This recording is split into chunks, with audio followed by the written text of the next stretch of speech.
നമസ്കാരം. DBMSൻ്റെ ക്ലാസ് 1ലേക്ക് എല്ലാവർക്കും സ്വാഗതം. നമ്മൾ കഴിഞ്ഞ സെഷനിൽ ഊപ്സിനെ കുറിച്ചിട്ടായിരുന്നു പഠിച്ചിരുന്നത്, ഒബ്ജക്റ്റ് ഓറിയൻറ്റഡ് പ്രോഗ്രാമിംഗ്. ഇന്ന് നമ്മൾ ആ ടോപ്പിക്ക് ഫുള്ള് നമ്മൾ കവർ ചെയ്തു.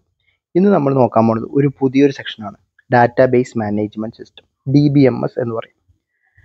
നമുക്ക് ഡാറ്റാബേസ് മാനേജ്മെൻറ്റ് സിസ്റ്റം എല്ലാവർക്കും അറിയാം, നമ്മൾ പഠിച്ചിട്ടുണ്ട്. നമ്മൾ എന്തൊരു വെബ് ഡെവലപ്മെൻറ്റ് എന്ത് ചെയ്ത് കഴിഞ്ഞാലും നമുക്ക് ഏറ്റവും ഇമ്പോർട്ടൻ്റ് ആയിട്ടെന്ന് പറയുന്നത് ഡാറ്റയാണ്. ആ ഡാറ്റ നമ്മൾ സ്റ്റോർ ചെയ്യണം. ആ ഡാറ്റ സ്റ്റോർ ചെയ്യണമെന്നുണ്ടെങ്കിൽ ഒരു ഡാറ്റാബേസ് വേണം. അപ്പോൾ ഡാറ്റാബേസ് എന്ന് പറഞ്ഞു കഴിഞ്ഞാൽ ഡാറ്റയുടെ ഒരു സ്റ്റോർ എന്നാണ് ഉദ്ദേശിക്കുന്നത്. ഈ ഡാറ്റാബേസ് എന്ന് പറയുന്നത്, നമുക്ക് ഡാറ്റ എന്ന് പറയുന്നത് വളരെ സ്കാറ്റേർഡ് ആയിട്ടാണ് കിടക്കുന്നതെന്നുണ്ടെങ്കിലോ അതിനെ ഏതെങ്കിലും രീതിയിൽ അറേഞ്ച് ചെയ്യണം. എന്നാൽ മാത്രമേ നമുക്ക് ഡാറ്റേനെ ആക്സസ് ചെയ്യാനും ആ ഡാറ്റേനെ നമുക്ക് വേണ്ട രീതിയിൽ ഉപയോഗപ്പെടുത്താനും നമുക്ക് സാധിക്കുള്ളൂ.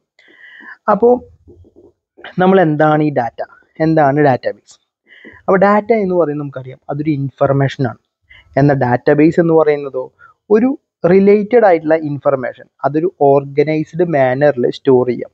അത് ഒരുപാട് ആൾക്കാർ, അതായത് ഇപ്പം നമുക്കറിയാം, നമ്മളിപ്പോൾ ഒരു സ്കൂളിൻ്റെ ഡാറ്റാബേസ് ആണെന്നുണ്ടെങ്കിൽ ആ സ്കൂളിലെ എല്ലാ വിദ്യാർത്ഥികൾക്കും, അതേപോലെ തന്നെ അധ്യാപകർക്കും, അതേപോലെ തന്നെ ആ സ്കൂളിലെ സോർട്ട് ഓഫ് ആ സ്കൂളായിട്ട് ബന്ധപ്പെട്ട് നിൽക്കുന്ന ആൾക്കാർക്കും ഒക്കെ ആക്സസ് ചെയ്യാൻ പറ്റുന്ന ഡാറ്റ ആയിരിക്കും, അല്ലേ? അപ്പോൾ അതിൽ ചില ആൾക്കാർക്ക് ആ ഡാറ്റാബേസിൽ ഭൂരിഭാഗം കാര്യങ്ങൾ ആക്സസ് ചെയ്യാൻ പറ്റും. അതായത് അതിലെ പ്രധാന അധ്യാപകരായിക്കോട്ടെ, അല്ലെങ്കിൽ ഇനിയിപ്പോൾ അതിലെ നോർമലായിട്ടുള്ള അധ്യാപകർക്ക് അതിലെ ഒരു പോർഷൻ ഓഫ് ഡാറ്റ മാത്രമേ ആക്സസ് ചെയ്യാൻ പറ്റുള്ളൂ. കുട്ടികൾക്ക് ആവശ്യമായിട്ടുള്ള മാർക്ക് സംബന്ധമായിട്ടുള്ള കാര്യങ്ങൾ, അല്ലെങ്കിൽ റെക്കോർഡ് സംബന്ധമായ കാര്യങ്ങളൊക്കെയാണ് ആക്സസ് ചെയ്യാൻ സാധിക്കുക.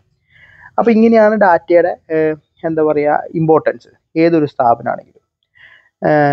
ഓക്കെ, അങ്ങനെ പോവാം. അപ്പോൾ നമുക്ക് ഈ ഡാറ്റാബേസിലെ കണ്ടന്റ് എന്ന് പറയുന്നത് എന്താ? പല ഓർഗനൈസേഷനിലെ പല ഭാഗങ്ങളും അല്ലെങ്കിൽ പല സോഴ്സസിൽ നിന്നും കമ്പൈൻ ചെയ്ത ഡാറ്റ ആയിരിക്കും നമുക്ക് കിട്ടുന്നുണ്ടാവുക. അപ്പോൾ ഡാറ്റ എന്ന് പറയുന്നത് എല്ലാവർക്കും എന്തായിരിക്കണം, അവൈലബിൾ ആയിരിക്കണം. അതേപോലെ തന്നെ ഡാറ്റയിൽ ഡ്യൂപ്ലിക്കേറ്റ്സ് ഉണ്ടാവാൻ പാടില്ല.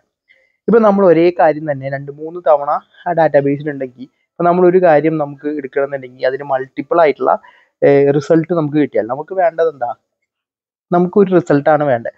പകരം നമുക്ക് അതന്നെ വീണ്ടും വീണ്ടും എന്താ പറയുക കിട്ടുകയാണെന്നുണ്ടെങ്കിലോ ആ ഡാറ്റ എന്ന് പറയുന്നത് നമുക്കൊരു ഇറലവൻ്റ് ആയിട്ടുള്ള ഡാറ്റ ആയിരിക്കും നമുക്ക് കിട്ടുക. അപ്പം അങ്ങനെയും ഉണ്ടാവരുത്, ഡ്യൂപ്ലിക്കേറ്റ്സുകളും നമുക്ക് ഒഴിവാക്കണം. അപ്പോൾ ഒരു ഓർഗനൈസേഷൻ നമ്മൾ കൺസിഡർ ചെയ്യുകയാണെന്നുണ്ടെങ്കിൽ അതിലെ ആക്യുറേറ്റ് ആയിട്ടും റിലയബിൾ ആയിട്ടുള്ള ഒരു ഡാറ്റ ആയിരിക്കണം നമുക്ക് ഉണ്ടാവുക. അപ്പോൾ എന്നാൽ മാത്രമേ നമുക്ക് എഫിഷ്യൻ്റ് ആയിട്ട് നമുക്ക് എന്ത് ചെയ്യാൻ പറ്റുള്ളൂ, ഒരു ഡിസിഷൻ മേക്ക് ചെയ്യാൻ പറ്റുള്ളൂ. ഒരു ഓർഗനൈസേഷൻ എന്ന് പറയുന്നത് എന്ത് വേണമെങ്കിൽ ആവാട്ടോ, ഒരു സ്ഥാപനം, അതായത് ഇപ്പോൾ ഒരു ഫിനാൻഷ്യൽ സ്ഥാപനമായിരിക്കാം, അല്ലെങ്കിൽ ഒരു വിദ്യാഭ്യാസപരമായിട്ടുള്ള സ്ഥാപനമായിരിക്കാം, അതായത് അല്ലെങ്കിൽ ഒരു ലൈബ്രറി സ്ഥാപനമായിരിക്കാം, എന്തായിക്കോട്ടെ. അപ്പോൾ അവിടെ ഒരുപാട് റെക്കോർഡ്സ് ഉണ്ടായിരിക്കും. അതിന് എന്താ പറയുക, ഒരുപാട് ആ ഏതാണ്, ഇപ്പോൾ ലൈബ്രറി ആണെങ്കിൽ ഒരേ രീതിയിൽ ഇപ്പോൾ ഫിസിക്സ് റിലേറ്റഡ് ആയിട്ടുള്ള, ഫിസിക്കൽ സയൻസ് റിലേറ്റഡ് ആയിട്ടുള്ള ഒരുപാട് ബുക്കുകൾ ഉണ്ടാവും. മാത്തമാറ്റിക്കൽ സയൻസ് റിലേറ്റഡ് ആയിട്ടുള്ള ഒരു ബുക്കാണ്. അപ്പോൾ അതൊക്കെ ഓരോ ഡാറ്റയാണ്, അല്ലേ? അപ്പോൾ ഈ മോഡൽസ് എന്ന് പറയുന്നത് എന്താ, നമുക്ക് ഓരോ ഒബ്ജക്റ്റുകളാണ്, റിയൽ വേൾഡ് ഒബ്ജക്റ്റ് ആണ്, അത് തമ്മിലുള്ള ബന്ധങ്ങളും ഉണ്ടായിരിക്കും. അപ്പോൾ റിലേറ്റഡ് ആയിട്ടുള്ള ഡാറ്റേനെ പറയുന്ന പേരാണ് ഡാറ്റാബേസ്. ഡാറ്റ എന്ന് പറയുന്നത് ഒരു പീസ് ഓഫ് ഇൻഫർമേഷൻ ആണ്, എന്നാൽ ആ റിലേറ്റഡ് ആയിട്ടുള്ള ഡാറ്റേനെ പറയുന്ന പേരാണ് ഡാറ്റാബേസ്. ഇനി ഡാറ്റയുടെ നമുക്കൊരു എന്താ പറയുക, പല ആൾക്കാർക്കൊരു ഡൗട്ടാണ്, എനിക്കും ഡൗട്ട് ഉണ്ടായിരുന്നു. ഡാറ്റ എന്ന് പറയുന്നത് ഒരു പ്ലൂറൽ ഫോമാണ്, ഡേറ്റം എന്ന് പറയുന്നതാണ് അതിൻ്റെ സിംഗുലർ ഫോം എന്ന് ഓർത്ത് വയ്ക്കാം. ഓക്കെ, അപ്പോൾ റിലേറ്റഡ് ആയിട്ടുള്ള ഡാറ്റേനെ ഡാറ്റാബേസ് എന്ന് പറയും. ഒരു ഡാറ്റാബേസ് സിസ്റ്റം എന്താണ്, ഇൻ്റഗ്രേറ്റഡ് ആയിട്ടുള്ള ഒരു കളക്ഷനാണ്. എന്താ, റിലേറ്റഡ്, ബന്ധപ്പെട്ട ഫയലുകൾ, അതിൻ്റെ ഡീറ്റെയിൽസ് ഉണ്ടായിരിക്കും, അതിൽ എന്തൊക്കെ ഡാറ്റ ഉണ്ടായിരിക്കണം എന്ന് പറയും. ഇപ്പം നമുക്കൊരു ഡാറ്റാബേസ് ആണെങ്കിൽ നമുക്ക് എന്തൊക്കെയാണ് അതിന് വേണ്ടത്? നമ്മൾ നേരത്തെ പറഞ്ഞ കാര്യങ്ങൾ തന്നെ നമുക്കൊന്ന് വിലയിരുത്താം. അതായത് റിഡൻഡൻ്റ് ഡാറ്റ ഉണ്ടാവരുത്, അത് ഒഴിവാക്കണം. അതേപോലെ തന്നെ എക്സിസ്റ്റിംഗ് ഡാറ്റ കളക്ഷൻസിന് ഇൻ്റഗ്രേറ്റ് ചെയ്യണം. ആ ഡാറ്റ എന്ന് പറയുന്നത് എല്ലാവരിലേക്കും എത്തണം. അതേപോലെ തന്നെ ചേഞ്ചുകൾ, എന്തെങ്കിലും മാറ്റങ്ങൾ വരുത്തുകയാണെങ്കിൽ അത് ഉടനടി ചെയ്യാനായിട്ട് സാധിക്കണം. പിന്നെ ഡാറ്റ ഫയൽസിനെ ഉപയോഗം സിംപ്ലിഫൈ ചെയ്യണം, സെക്യൂരിറ്റി മെയിൻറ്റെയിൻ ചെയ്യണം. അതേപോലെ ഡാറ്റ സ്റ്റോർ ചെയ്യാനും റിട്രീവ് ചെയ്യാനും വളരെ ലോവർ കോസ്റ്റിൽ നമുക്ക് സാധിക്കണം. അതേപോലെ ആക്യുറസിയും കൺസിസ്റ്റൻസിയും, അതായത് ഇപ്പം കൺസിസ്റ്റൻസി എന്ന് പറയുന്നത്, ഇപ്പം എന്തെങ്കിലും ഒരു സംഭവം വന്ന് ഡാറ്റ മുഴുവൻ നഷ്ടപ്പെട്ട് പോവുകയാണെന്നുണ്ടെങ്കിലോ അത് ബുദ്ധിമുട്ടല്ലേ? അപ്പം നമുക്ക് ആ ഡാറ്റയെ നമുക്ക് വേറെ ഏതെങ്കിലും രീതിയിൽ സൂക്ഷിച്ച് വെച്ച് അല്ലെങ്കിൽ കംപ്രസ് ചെയ്ത് വെക്കുകയാണെങ്കിൽ സാധിക്കണം.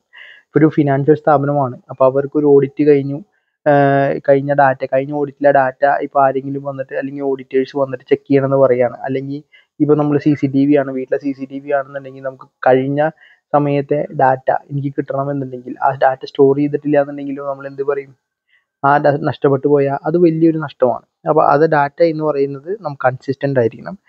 അൺഓതറൈസ്ഡ് ആയിട്ടുള്ള ആക്സസ് പ്രിവെൻറ്റ് ചെയ്യണം. അതേപോലെ തന്നെ ഒരു സെൻട്രൽ കൺട്രോൾ ഉണ്ടായിരിക്കണം.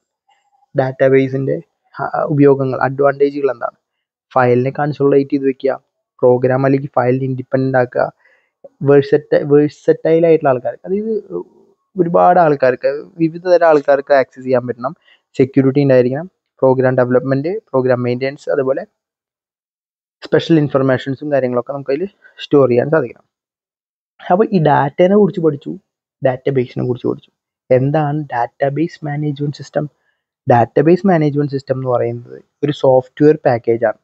അതെന്താ ചെയ്യണമെന്ന് വെച്ച് കഴിഞ്ഞാൽ ഈ ഡാറ്റേനെ മാനേജ്മെൻറ്റ്, അതായത് ഇപ്പോൾ നമ്മൾ ഡാറ്റ സ്റ്റോർ ചെയ്തിട്ടുണ്ട് ഡാറ്റാബേസിൽ, ഓക്കെ, ഇനി അതിനെ മാനേജ് ചെയ്യണ്ടേ? അതായത് എന്ത് ചെയ്യണം, അതിനെ പുതിയ ഡാറ്റേനെ ആഡ് ചെയ്യണം, ആ ഡാറ്റേനെ റിട്രീവ് ചെയ്യണം, ഈ ഓൾറെഡി ഉള്ള ഡാറ്റേനെ ഓൾട്ടർ ചെയ്യണം, അതേപോലെ തന്നെ അപ്ഡേറ്റ് ചെയ്യണം. അങ്ങനത്തെ കാര്യങ്ങളൊക്കെ ചെയ്യണമെങ്കിൽ നമുക്കൊരു സോഫ്റ്റ്വെയർ പാക്കേജ് വേണം. അതാണ് ഡാറ്റാബേസ് മാനേജ്മെൻറ്റ് സിസ്റ്റം. ഈ ഡാറ്റാബേസ് മാനേജ്മെൻറ്റ് സിസ്റ്റത്തിൻ്റെ ഉപയോഗം എന്താണ്? പ്രൈമറി ഗോൾ എന്താണ്? അതാണെന്ന് വെച്ച് കഴിഞ്ഞാൽ നമുക്ക് കൺവീനിയൻ്റ് ആയിട്ട് ഈ ഡാറ്റാബേസിൽ കിടക്കുന്ന ഡാറ്റേനെ കൺവീനിയൻ്റ് ആയിട്ടും എഫിഷ്യൻ്റ് ആയിട്ടും ഉപയോഗപ്പെടുത്തുക എന്നുള്ളതാണ്, അല്ലേ? ഇപ്പോൾ ഡാറ്റാബേസ് മാനേജ്മെൻറ്റ് സിസ്റ്റം എന്ന് പറയുന്നത് ഒരു സോഫ്റ്റ്വെയർ സിസ്റ്റമാണ്. അതെന്താ ചെയ്യണമെന്ന് വെച്ച് കഴിഞ്ഞാൽ ഡാറ്റാബേസിലുള്ള ഡാറ്റേനെ ആക്സസ് ചെയ്യാനായിട്ട് യൂസ് ചെയ്യുക. ഈ ഒബ്ജക്റ്റീവ് എന്ന് പറയുക ഒരു കൺവീനിയൻ്റ് അല്ലെങ്കിൽ എഫിഷ്യൻ്റ് ആയിട്ടുള്ള രീതിയിൽ ഡാറ്റേനെ എങ്ങനെ സ്റ്റോർ ചെയ്യാം, എങ്ങനെ ഡിഫൈൻ ചെയ്യാം, എങ്ങനെ റിട്രീവ് ചെയ്യാം, അതേപോലെ തന്നെ അത് ആപ്ലിക്കേഷൻ പ്രോഗ്രാംസ് യൂസ് ചെയ്തിട്ട് എങ്ങനെ യൂസ് ചെയ്യാം എന്നുള്ള കാര്യങ്ങളൊക്കെയാണ് പറയുന്നത്.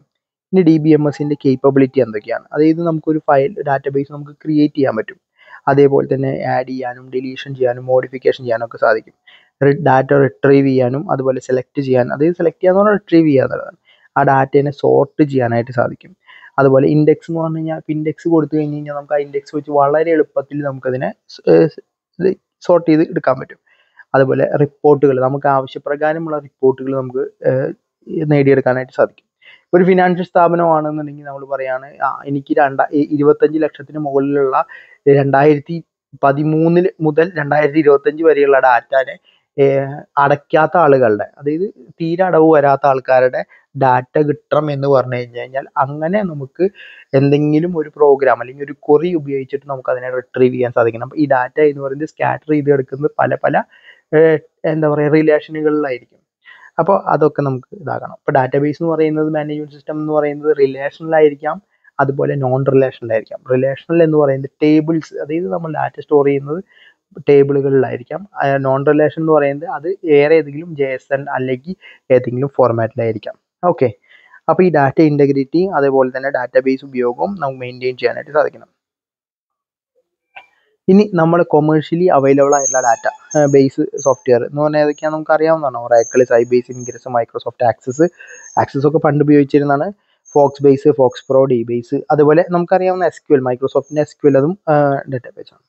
ഇനി നമുക്ക് ആദ്യം നമ്മളൊരു ഡാറ്റാബേസ് ക്രിയേറ്റ് ചെയ്യുന്ന സമയത്ത് നമ്മളൊരു യൂസറിനെ സംബന്ധിച്ചിടത്തോളം അവർക്ക് ഡാറ്റാബേസിനെ കുറിച്ച് അതിൻ്റെ ഫിസിക്കൽ കാര്യങ്ങളോ അതിൻ്റെ കാര്യങ്ങളൊന്നും അറിയില്ല. അപ്പം നമുക്ക് ഒരു ഫിസിക്കൽ എങ്ങനെയാണ് ഡാറ്റാബേസ്, അതിൻ്റെ ബന്ധം എങ്ങനെയാണ്, ആദ്യം നമുക്കറിയാം നമ്മളൊരു വെബ് ഡെവലപ്പ് ചെയ്യുന്ന സമയത്ത് നമ്മൾ ആദ്യം ഡിസൈൻ ചെയ്യുക എന്തായിരിക്കും, അതിൻ്റെ ഡാറ്റാബേസ് ആയിരിക്കും.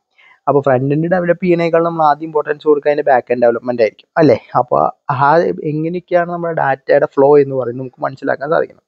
അപ്പോൾ ആ ഫ്ലോനെ മനസ്സിലാക്കാൻ വേണ്ടി നമ്മൾ കൊണ്ടുവരുന്നതാണ് എൻറ്റിറ്റി റിലേഷൻഷിപ്പ് മോഡൽ. അതെന്ന് വെച്ച് കഴിഞ്ഞാൽ ഒരു ഫിസിക്കൽ ഡാറ്റാബേസ് മോഡലിനെ ഡിസ്ക്രൈബ് ചെയ്യാൻ വേണ്ടി ഉപയോഗിക്കുന്നതാണ്. അതെന്താണെന്ന് വെച്ച് കഴിഞ്ഞാൽ ഒരു ലോജിക്കൽ ഡാറ്റാബേസ് മോഡലിനായിട്ട് നമുക്ക് അതിനെ ഡിസ്ക്രൈബ് ചെയ്യാനായിട്ട് ഉപയോഗിക്കാം. എൻറ്റിറ്റി എന്ന് പറയുന്നത് റിയൽ വേൾഡ് ആയിട്ടുള്ള ഒരു ഒബ്ജക്റ്റാണ്. അപ്പോൾ അതെന്ന് വെച്ചാൽ ഡാറ്റാബേസിലെ ഒരു റിലേഷൻ എങ്ങനെയാണ് റിലേഷനെ നോർമലൈസ് ചെയ്യുക, എന്താണ് ഫൈനലി ഒരു റിലേഷണൽ ഡാറ്റാബേസ്. റിലേഷൻ എന്ന് പറഞ്ഞാൽ ടേബിൾ ബേസ്ഡ് ആയിട്ടുള്ള ഡാറ്റാബേസിനെയാണ് നമ്മൾ റിലേഷണൽ ഡാറ്റാബേസ് എന്ന് പറയാം. ഓക്കെ, പിന്നെ മോഡലിൻ്റെ ബേസിക്സ്, നമ്മൾ മോഡലിനെ കുറിച്ചൊക്കെ വളരെ ഡീറ്റെയിൽ ആയിട്ട് പഠിക്കും. എന്നിരുന്നാലും നമുക്ക് ഇവിടെ നിന്ന് പറഞ്ഞു പോവാം. ഒരു എൻറ്റിറ്റി എന്ന് പറയുന്നത് ഒരു പ്ലേസോ പേഴ്സണോ അല്ലെങ്കിൽ ഏതെങ്കിലും ഒരു വസ്തുവോ ടാഞ്ചിബിൾ ആയിട്ടുള്ള ഒബ്ജക്റ്റോ ഇൻടാഞ്ചിബിളോ ആയിരിക്കാം. അപ്പോൾ എന്താ പറയുക, നമ്മൾ അത് സ്റ്റോർ ചെയ്യാനും പ്രോസസ്സ് ചെയ്യാനും സാധിക്കണം. ഇപ്പോൾ എൻറ്റിറ്റി എന്ന് പറഞ്ഞാൽ ബാങ്ക് അക്കൗണ്ട് എന്ന് പറഞ്ഞ എൻറ്റിറ്റിയാണ്, പക്ഷെ അത് ടാഞ്ചിബിൾ എൻറ്റിറ്റി അല്ല, കാരണം നമുക്കത് തൊടാൻ സാധിക്കില്ല. നമുക്ക് അറിയാം ഒരു പെൻ എന്ന് പറയുന്നത് ഒരു എൻറ്റിറ്റിയാണ്, അതെന്ന് പറഞ്ഞാൽ ടാഞ്ചിബിൾ ആണ്, നമുക്കത് തൊടാനായിട്ട് സാധിക്കും. ഇപ്പം എൻറ്റിറ്റി എന്ന് പറയുന്നത് ടാഞ്ചിബിൾ ആയിരിക്കും, നോൺ ടാഞ്ചിബിൾ ആയിരിക്കും. ഒരു എംപ്ലോയി എന്ന് പറയുന്നത് ഒരു ഫിസിക്കൽ പേഴ്സൺ ആണ്, ടാഞ്ചിബിൾ ആണ്, സോ എൻറ്റിറ്റി ഒരു എംപ്ലോയി. ഒരു എൻറ്റിറ്റി ടൈപ്പ് അല്ലെങ്കിൽ എൻറ്റിറ്റി സെറ്റ് എന്ന് പറഞ്ഞാൽ ഒരു സിമിലർ ആയിട്ടുള്ള ഒബ്ജക്റ്റ് അല്ലെങ്കിൽ ഒരു ഓർഗനൈസേഷനെ കൺസേൺ ചെയ്തുകൊണ്ട് സിമിലർ ആയിട്ടുള്ള കാര്യങ്ങൾ പറയുന്ന ഒരാളായിരിക്കാം. ആട്രിബ്യൂട്ട് എന്ന് പറയുന്നത് എന്താ? ഓരോ എൻറ്റിറ്റിക്കും ഓരോ ആട്രിബ്യൂട്ട് ഉണ്ടാവും. ഇപ്പോൾ ഒരു മനുഷ്യനെ സംബന്ധിച്ചിടത്തോളം മനുഷ്യൻ്റെ ആട്രിബ്യൂട്ട് എന്താണ്? ആൾക്കൊരു പേരുണ്ടായിരിക്കും, ആൾക്കൊരു ഹൈറ്റ് ഉണ്ടായിരിക്കും, ആൾക്കൊരു വെയിറ്റ് ഉണ്ടായിരിക്കും. അതേപോലെ തന്നെ ആളുടെ ഫിസിക്കലായിട്ട് എന്താ പറയുക, ഡിറൈവ്ഡ് ആയിട്ടുള്ള ആട്രിബ്യൂട്ട് ആയിട്ട് നമ്മുടെ ആളുടെ ഏജ് നമുക്ക് കൺസിഡർ ചെയ്യാം. ഇതൊക്കെ ആളുടെ ആട്രിബ്യൂട്ടാണ്. അതുപോലെ റിലേഷൻഷിപ്പ്, അതായത് നമ്മൾ പല എൻറ്റിറ്റികൾ ഇപ്പോൾ എംപ്ലോയീസ് എന്ന് പറഞ്ഞൊരു എൻറ്റിറ്റിയാണ്. അപ്പോൾ എൻറ്റിറ്റികൾ ഒരു ആൾക്ക് ആട്രിബ്യൂട്ട്സ് ഉണ്ടാവും, അതൊരു മീനിങ് ഫുൾ ആയിട്ടുള്ള ഡിപ്പെൻഡൻസീസ് എന്ത് ചെയ്യും, ബിഹേവ് ചെയ്യും. അപ്പോൾ എന്ന് വെച്ചാൽ ഒരു എംപ്ലോയി ഒരു ഡിപ്പാർട്ട്മെൻറ്റിൽ വർക്ക് ചെയ്യുകയാണെന്നുണ്ടെങ്കിൽ നമുക്ക് അതൊരു റിലേഷൻഷിപ്പാണ്. an employee works for a department, അതായത് ഒരു എംപ്ലോയി കമ്പ്യൂട്ടർ സയൻസ് ഡിപ്പാർട്ട്മെൻറ്റിൽ വർക്ക് ചെയ്യുന്നു, employee works for A computer science department, അതൊരു ബന്ധമാണ്. ഇനി ഡെഫിനീഷൻ എന്ന് പറയുന്നത്, ഇപ്പോൾ ഡാറ്റ എന്ന് പറയുന്നത് യൂസറിന് റിലേഷൻസ് ആയിട്ടായിരിക്കും. നമ്മൾ ഇപ്പോൾ DBMSൽ റിലേഷൻ ഡാറ്റാബേസ് ആണ് നമ്മൾ പഠിക്കുക എന്നുള്ളതുകൊണ്ട് തന്നെ, അപ്പം നമ്മൾ അത് റിലേഷൻസ് ആയിരിക്കും. അപ്പോൾ ഓപ്പറേറ്റേഴ്സ് എന്ന് പറയുന്നത് എന്തൊക്കെയാണ് ആ റിലേഷൻസിൽ, എന്തൊക്കെയാണ് ആ റിലേഷൻ നമുക്ക് കിട്ടുന്നത്, സെലക്ട് ചെയ്ത് നമുക്ക് കിട്ടാം, അതുപോലെ ആ പ്രൊജക്റ്റ് ചെയ്യാം, അതുപോലെ യൂണിയൻ, ജോയിൻ എന്നിങ്ങനെ ഓപ്പറേഷൻസ് ഉപയോഗിച്ച് നമുക്ക് എന്ത് ചെയ്യാൻ പറ്റും, ഈ നമ്മുടെ റിലേഷണൽ മോഡലിന് ഡാറ്റയെ റിട്രീവ് ചെയ്യാനായിട്ട് സാധിക്കും. ഡാറ്റ ഇൻറ്റഗ്രിറ്റി ഡാറ്റ ഇൻറ്റഗ്രിറ്റി എന്ന് പറഞ്ഞു കഴിഞ്ഞാൽ നമുക്ക് ഒരു ഡാറ്റേനെ, അതായത് നമുക്ക് വളരെ സ്പെസിഫിക് ആയിട്ട് ഡാറ്റേനെ കിട്ടണം, അതായത് അതിൻ്റെ ഒതൻറ്റിസിറ്റി മനസ്സിലാവണം. അപ്പോൾ പ്രൈമറി കീ എന്ന് പറയുന്ന ഒരു കാര്യമുണ്ട്, അതായത് ഒരു പർട്ടിക്കുലർ കാര്യം വെച്ചിട്ട് നമുക്ക് ആ പർട്ടിക്കുലർ ഡാറ്റയെ നമുക്ക് കിട്ടണം. നമ്മൾ സ്കൂളിൽ നമ്മൾ പറയുകയാണെങ്കിൽ നമ്മുടെ റോൾ നമ്പർ വെച്ചിട്ട് ഒരു സ്റ്റുഡൻറ്റിനെ ഐഡൻറ്റിഫൈ ചെയ്യാം. പക്ഷെ പേര് വെച്ചിട്ട് ഐഡൻറ്റിഫൈ ചെയ്യാൻ നമുക്ക് ബുദ്ധിമുട്ടാണ്, കാരണം ഒരേ പേരുള്ള ചിലപ്പോൾ 10 അതിലധികമോ ആൾക്കാർ ആ സ്കൂളിലുണ്ടാവാം. അപ്പോൾ നമുക്ക് എന്നാൽ ആ കുട്ടിയുടെ റോൾ നമ്പർ എന്ന് പറയുന്നത് സ്പെസിഫിക് ആയിരിക്കും, അല്ലെങ്കിൽ അഡ്മിഷൻ നമ്പർ എന്ന് പറയുന്നത് സ്പെസിഫിക് ആയിരിക്കും. അതൊക്കെ വെച്ച് നമുക്ക് ഐഡൻറ്റിഫൈ ചെയ്യാൻ പറ്റും. അതേപോലെ തന്നെ ഒരു എംപ്ലോയി ആണെങ്കിൽ എംപ്ലോയി കോഡ് വെച്ചിട്ട് നമുക്ക് ഐഡൻറ്റിഫൈ ചെയ്യാൻ പറ്റും. അല്ലെങ്കിൽ ഇപ്പോൾ ഒരു ഗവൺമെൻറ് സ്റ്റാഫ് ആണെങ്കിൽ അവരുടെ pen number, permanent employee number, അതൊരു യൂണീക്ക് ഐഡിയ ആണ്, അത് വെച്ചിട്ട് നമുക്ക് ഐഡൻറ്റിഫൈ ചെയ്യാൻ പറ്റും. അതേപോലെ തന്നെ അതാണ് പ്രൈമറി കീ എന്ന് ഉദ്ദേശിക്കുന്നത്. ഇതിനെക്കുറിച്ച് നമ്മൾ കൂടുതൽ പഠിക്കും, അതൊക്കെ വെറുതെ പറഞ്ഞു പോകുന്നു മാത്രം, നമുക്ക് അറിയാവുന്ന കാര്യങ്ങളാണ്. എന്നിരുന്നാലും ഫോറിൻ കീ എന്ന് പറയുന്നത് ഒരു കീ അല്ല, അത് നോൺ കീ ആട്രിബ്യൂട്ട് ആണ്, പക്ഷെ അതിൽ ഒരു റിലേഷൻ എന്ന് പറയുന്നത് പ്രൈമറി കീ ആയിട്ട് അപ്പിയർ ചെയ്യും. ഇത് പ്രൈമറി കീ പോലെ ആക്ട് ചെയ്യും, അതായത് വേറൊരു ടേബിളിലെ ഒരു കാര്യം ഫസ്റ്റത്തെ ടേബിളിലെ പ്രൈമറി കീയോട് ബന്ധപ്പെട്ടിരിക്കുന്ന ഒരു കാര്യമായിരിക്കും. അതായത് രണ്ടാമത്തെ ടേബിളിലെ ഇപ്പോൾ ഡിപ്പാർട്ട്മെൻറ്റ് എന്ന് പറയുന്ന ഒരു സംഭവം, ഡിപ്പാർട്ട്മെൻറ്റിൽ ഇത്ര എംപ്ലോയീസ് ഉണ്ട്, അപ്പോൾ ആ എംപ്ലോയിയുടെ കോഡായിരിക്കും അവിടെ എന്തിൽ കൊടുത്തിട്ടുണ്ടാവുക, രണ്ടാമത്തെ ടേബിൾ ഉണ്ടാവുക. അപ്പോൾ രണ്ടാമത്തെ ടേബിളിലെ പ്രൈമറി കീയോട് ബന്ധപ്പെട്ട എന്തെങ്കിലും ഒരു കീ ആട്രിബ്യൂട്ട് ആയിരിക്കും എന്ത്, ഫോറിൻ കീ എന്ന് പറയുന്നത്. ഇനി DBMSൻ്റെ ഫെസിലിറ്റീസ്. DBMSൻ്റെ ഫെസിലിറ്റി എന്ന് പറയുന്നത് നമുക്കറിയാവുന്ന കാര്യങ്ങളാണ്. അതായത് എന്താ, ഡാറ്റ ഡെഫിനേഷൻ ലാംഗ്വേജ്, അതായത് എന്ന് വെച്ചാൽ ഒരു എൻറ്റിറ്റി സെറ്റിനെ ഡിസ്ക്രൈബ് ചെയ്യാൻ വേണ്ടിയിട്ടും അതായത് നമ്മൾ ക്രിയേറ്റ് ചെയ്യുക, ഇൻഡെക്സ് ചെയ്യുക, അതായത് മൊത്തം ആ ടേബിളിനെ ക്രിയേഷനായിട്ട് ബന്ധപ്പെട്ട കാര്യങ്ങളാണ് ഡാറ്റ ഡെഫിനേഷൻ ലാംഗ്വേജിൽ പറയുന്നത്. ഡാറ്റ മാനിപ്പുലേഷൻ ലാംഗ്വേജ് എന്ന് പറഞ്ഞാൽ ആ ഡാറ്റേനെ, അതായത് ക്രിയേറ്റ് ചെയ്ത ഡാറ്റേനെ മാനിപ്പുലേറ്റ് ചെയ്യുക, അതായത് ഉപയോഗപ്പെടുത്തുക, സെലക്ട് ചെയ്യുക, ഇൻസേർട്ട് ചെയ്യുക, അപ്ഡേറ്റ് ചെയ്യുക, ഡിലീറ്റ് ചെയ്യുക, ഇങ്ങനത്തെ കാര്യങ്ങളൊക്കെയാണ് DML അല്ലെങ്കിൽ ഡാറ്റ മാനിപ്പുലേഷൻ ലാംഗ്വേജിൽ വരുന്നത്. ഇനി നമുക്ക് നോർമലൈസേഷൻ എന്ന് പറഞ്ഞാൽ ഈ റിഡൻഡൻസീസ്, ഡ്യൂപ്ലിക്കേഷൻ ഡാറ്റാസിനെ ഒഴിവാക്കാൻ വേണ്ടിയിട്ടാണ് നമ്മൾ നോർമലൈസേഷൻ എന്ന് പറഞ്ഞ കൺസെപ്റ്റ് കൊണ്ടുവരുന്നത്. അതായത് ഡ്യൂപ്ലിക്കേറ്റ് ഉണ്ടാവാൻ പാടില്ല, ആ വാല്യൂ എന്ന് പറയുന്നത് വളരെ സ്പെസിഫിക് ആയിരിക്കണം. ആ റോയിൽ ഓരോ റിലേഷൻ എന്ന് പറയുന്നത് സെൽഫ് കണ്ടെയ്ൻഡ് ആയിരിക്കണം. ഒരു റോ റിലേഷനിൽ ആഡ് ചെയ്താൽ ആ ഡാറ്റാബേസിൽ വേറെ ഡാറ്റാബേസിന് അതായത് അഫക്റ്റ് ചെയ്യരുത്. അതായത് നമ്മളൊരു ഡാറ്റ ആഡ് ചെയ്താൽ മൊത്തം ഡാറ്റകളും നഷ്ടപ്പെടുന്ന സാഹചര്യം, അല്ലെങ്കിൽ മറ്റേ ഡാറ്റയെ ആക്സസ് ചെയ്യാൻ പറ്റാത്ത സാഹചര്യം ഉണ്ടാവരുത്. പിന്നെ ഒരു വാല്യൂ ആട്രിബ്യൂട്ട് അല്ലെങ്കിൽ ഒരു ടുപ്പിൾ ചേഞ്ച് ചെയ്താൽ വേറൊരു ടുപ്പിളിനും അത് ബാധിക്കരുത്. അപ്പോൾ അതിൻ്റെ ഒരു ഉദാഹരണമാണ് ഇവിടെ കാണിച്ചിട്ടുള്ളത്, നോർമലൈസ് ടേബിൾ. ഇത് നമ്മൾ കൂടുതൽ ഡീറ്റെയിൽ ആയിട്ട് പഠിക്കും, എന്നിരുന്നാലും കാണിച്ചു എന്ന് മാത്രം. അപ്പോൾ ഇത്രയൊക്കെയാണ് നമ്മൾ ബേസിക്കായിട്ട് ഡാറ്റാബേസ് സിസ്റ്റത്തിനെ കുറിച്ച് നമ്മൾ പറഞ്ഞത്. ഇനി ഇതിനെക്കുറിച്ച് കൂടുതൽ നമ്മൾ വരും ക്ലാസ്സുകളിൽ പഠിക്കും. അപ്പോൾ എല്ലാവർക്കും പുതിയൊരു വിഷയം നല്ല രീതിയിൽ തന്നെ പഠിക്കാനായിട്ട് ഇൻട്രസ്റ്റ് വരിക. DBMS നല്ലൊരു വിഷയമാണ്. ഏതൊരു കോമ്പറ്റേറ്റീവ് എക്സാമിനും DBMS ഇല്ലാതെ ഒരു ക്വസ്റ്റ്യൻസ് ഉണ്ടാവില്ല. എന്നാൽ നന്നായി പഠിക്കുക. അപ്പോൾ വരും ക്ലാസ്സുകളിൽ നമുക്ക് ഇതിനെ കുറിച്ചുള്ള ഡീറ്റെയിൽസ് കാര്യങ്ങളൊക്കെ പഠിക്കാം. Okay, thank you all.